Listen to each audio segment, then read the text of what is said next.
Okay, so the story that I chose to talk about today is Each Kindness, and this story is by Jacqueline Woodson and illustrated by E.B. Lewis, and it won the Coretta Scott King Award. And in this story, the two main characters are Maya and Chloe, and Maya is a new student at Chloe's school, and the other kids are really mean to Maya, and they bully her, and she doesn't really have any friends at the school. Like when she first goes there, people make fun of like the food that she eats and the clothes that she wears, and she always smiles at Chloe and kind of tries to be friends with her, but Chloe doesn't talk to her or smile at her or anything like that. And so Maya is of a lower economic status than a lot of the other students in the classroom. So I think that maybe they might bully her because of that.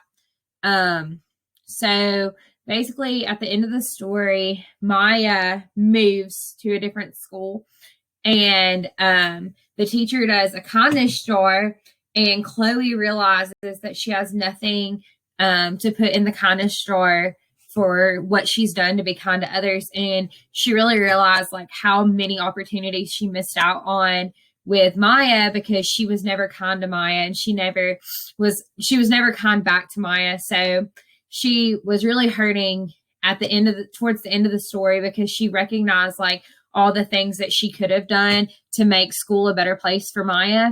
And because of that, my favorite quote from the story is this one, and it says, "That afternoon I walked home. When I reached the pond, my throat filled with all the things I wished I had said to Maya, each kindness I had never shown. I threw small stones into it over and over, watching the way the water rippled out and away, like each kindness done and not done, like every little girl somewhere holding a small gift out to someone, and someone turning away from it." And I think this really symbolizes like how Maya must have felt when she was giving kindness to Chloe and Chloe wasn't reciprocating it. And so I really liked that at the end, Chloe really realized like what she should have done and what she could have done differently to make Maya, feel more at home and more welcome. And in my classroom, like classroom families and kindness is really a big like part of our room, especially since I teach pre-K. Classroom families is such a big focus for us. So I feel like this would be great to use at the beginning of the year in my classroom when we're introducing these things. And definitely a major like talking point, how like the kindness that she should have shown.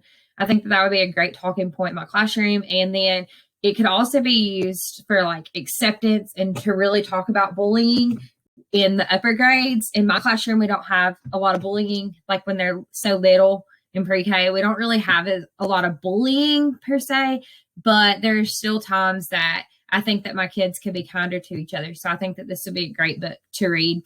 It takes place in an ordinary classroom. So it represents like just, it has a lot of different cultures in it. Like there's a lot of ethnicities represented in this story, but I wouldn't say that it really represents one specific culture. And that's one of the reasons why I think it would be so great to read to the kids, is because while it is a multicultural book, it represents multiple cultures. So it's very relevant for them. And I think that they would really learn a lot from it.